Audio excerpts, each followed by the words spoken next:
जय भीम. सम्यक ठेवूच्या या विषय बातमीपत्रामध्ये मी विजय निलंगेकर आपलं स्वागत करतो.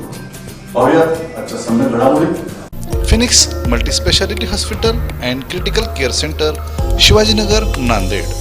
Ideal institute of biology, Nanded आणि लातूर, लीडर इन बायोलॉजी. तर गेली 60 वर्ष महाराष्ट्रात फक्त दोनच पर्याय होते. एक हा जातीवादी पर्याय जो सत्तेमध्ये आज बसलेला आहे हा पर्याय होता, आणि दुसरा पर्याय घराणेशाहीवाला काँग्रेस आणि राष्ट्रवादीवाला पर्याय होता. एक सापनाथ दुसरा नागनाथ.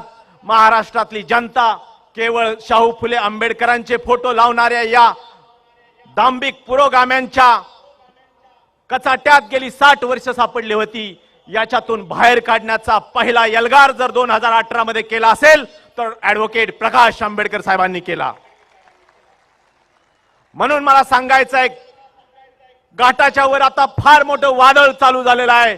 पश्चिम महाराष्ट्र, मराठवाडा, विदर्भापर्यंत हे वादळ पसरलेलं आहे. नुकतंच शिवाजी पार्क वर जे निळं, पिवळं, हिरवं सर्व वादळ आली आणि अथांग सागर देखील क्षणभर नतमस्तक झाला, आणि या प्रकाशाच्या आधुनिक प्रकाश आंबेडकर रूपी बहुजनांच्या नायकाला सलाम केला. तो दिवस आपण आयुष्यात विसरणार नाही. कारण महाराष्ट्रामध्ये सत्ता परिवर्तनच नाही तर हे नवीन सत्ता संपादनाचं समीकरण म्हणजेच वंचित बहुजन आघाडी आहे. कुठून आली ही वंचित बहुजन आघाडी? तुमच्या या आसपासच्या तालुक्यांमध्ये त्यांच्यासाठी कार्यालय सुद्धा नाही, अजून पदाधिकाऱ्यांच्या नियुक्त्या देखील नाहीत. परंतु हा महासागर रायगडाच्या या रायगड जिल्ह्यामध्ये आज आपल्याला पनवेल सारख्या भागामध्ये पाहायला का मिळतोय? याचं कारण वंचित बहुजन आघाडी हे केवळ पाऊस पडल्यावर निर्माण होणाऱ्या भूछत्रासारखा प्रकार नाही. 60 वर्षामध्ये ज्यांनी आम्हाला पिसलं, वंचित समाजाला सत्तेपासून दूर ठेवलं, घराणेशाहीने आमच्यावर साम्राज्य केलं आणि लोकशाहीला गिळंकृत करण्यासाठी घेराव घातला, अशा घराणेशाहीतून मुक्त करण्यासाठीचा नवीन फॉर्म्युला, नवीन मंत्र म्हणजे वंचित बहुजन आघाडी आहे. ज्या घटकाला कधी सत्ताच नव्हती त्या घटकाला सत्तेत बसवण्याचं स्वप्न बाबासाहेबांनी पाहिलं होतं. संविधानाची निर्माणच त्यासाठी केला होता. पण 60 वर्षात सरकार कमी पडली आणि म्हणून बाळासाहेबांना ही पताका आणि ही धुरा खांद्यावर घ्यायचा निर्णय घेतला. बाळासाहेबांनी दिलेल्या साथ घातली आणि त्या साथ पहिला समाज जर पुढे कुठला आला असेल तर धनगर समाज. ज्या धनगर समाजाने महाराष्ट्रात काँग्रेस राष्ट्रवादीला 2014 साली नेस्तनाबूत केलं आणि मोठ्या आशेने भाजपला सत्तेत बसवलं, त्या भाजपच्या फसवणीत सरकारला सत्तेतून खाली खेचण्याचा विडा 2018 मध्ये पंढरपूरमध्ये 20 मेलाच उचललेला आहे. आणि आम्ही आपला सर्वांचा कॅप्टन म्हणून ऍडव्होकेट प्रकाश आंबेडकरांना स्वीकारलेला आहे. आता रायगडवासियांनी ठरवायचं आहे, कोकणवासियांनी ठरवायचं आहे, या लाटेमध्ये आपल्याला स्वार व्हायचं का नाही. आणि मला तर वाटतं तुम्ही तर निर्णय घेऊनच आलेला आहात. संपूर्ण ही लाट कोकणामध्ये पसरलेली आहे. मला आता जास्त बोलायचं नाही.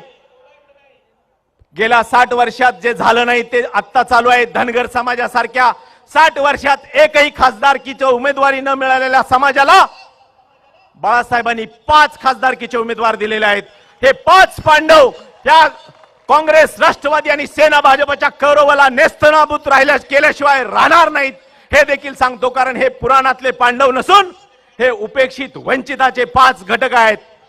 माळी समाजाला जाणीवपूर्वक सत्तेपासून रोखलं जातं. अतिशय बुद्धिमान विचारी समाज आहे, त्या समाजाला आज बाळासाहेबांनी उमेदवाऱ्या दिलेल्या आहेत.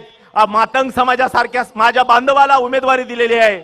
अरे कैकाडी समाज जो आपल्याला माहित नसेल अशा उपेक्षित घटकाला संसदेत पाठवणारे बाळासाहेब ह्या भारतवर्षातले पहिले नेते आहेत. माझ्या कोकणातल्या आंग्री, कुणबी समाज, गवळी समाज, याच परिसरात खांदा कॉलनीत राहणारे हजारो धनगर बांधव, या सर्वांना मी आज आवाहन करण्यासाठी इथं आलेलो आहे. आपल्याला परिवर्तनाची लढाई लढताना काही ठाम निर्णय घ्यावे लागतात.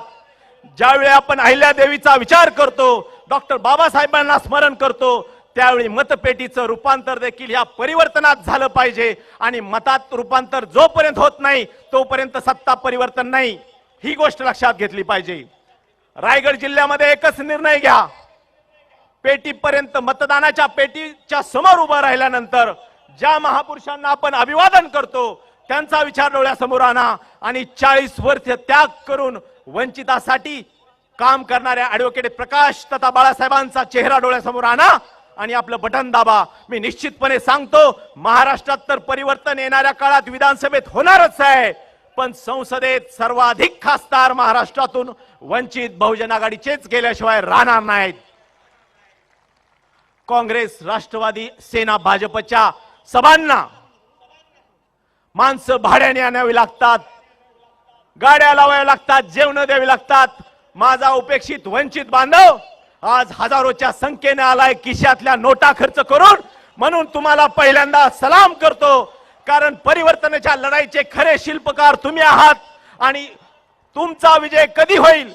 ज्या दिवशी वंचित बहुजन आघाडीला मत म्हणजे वंचित समाजाचा विजय आहे, बाळासाहेबांचा किंवा आमचा विजय नाही, तर बाळासाहेबांनी दिलेल्या उमेदवाराचा विजय म्हणजे तुम्हा सर्व, आपल्या सर्व वंचित समाजाचा विजय आहे. आणि नक्कीच भारताच्या संसदेमध्ये यावेळी महाराष्ट्रात सर्वाधिक वंचित समाजाचे उमेदवार जाणार आहेत.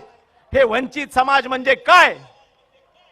ज्याला कधीही घराणेशाहीचा स्पर्श नाही झाला असे 48 उमेदवार बाळासाहेब देत आहेत. हा त्याचा सर्वात महत्वाचा घटक आहे.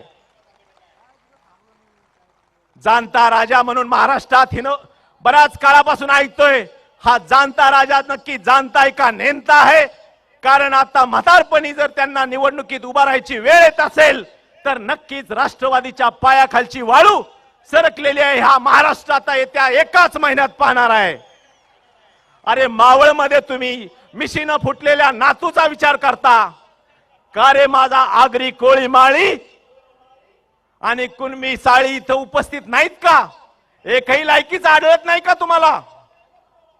ठराविक जातीचं नव्हे तर ठराविक घराण्यांचं साम्राज्य या महाराष्ट्रात चाललेलं आहे. हे उलथवून टाकण्यासाठी आणि जातीयवादी, मनुवादी, हा भ्रष्टवादी अशा फसवणीस आणि सर्वात घातकी अशा हुकुमशाहीकडे झुकलेल्या नरेंद्र मोदी सरकारला या देशातून हद्दपार करण्यासाठी बाळासाहेबांच्या मागे आपल्याला उभा राहायचं आहे आणि वंचित बहुजन आघाडीला आपलं मत द्यायचं आहे असं मी आपल्यासमोर मानतो. जास्त बोलत नाही, आपली रजा घेतो. जय हिंद, जय मल्हार, जय अहिल्या, जय भीम, जय शिवराय. पाहत रहा सम्यक न्यूज लाईव्ह. बातमी पाहण्यासाठी यूट्यूबवर सबस्क्राईब करा.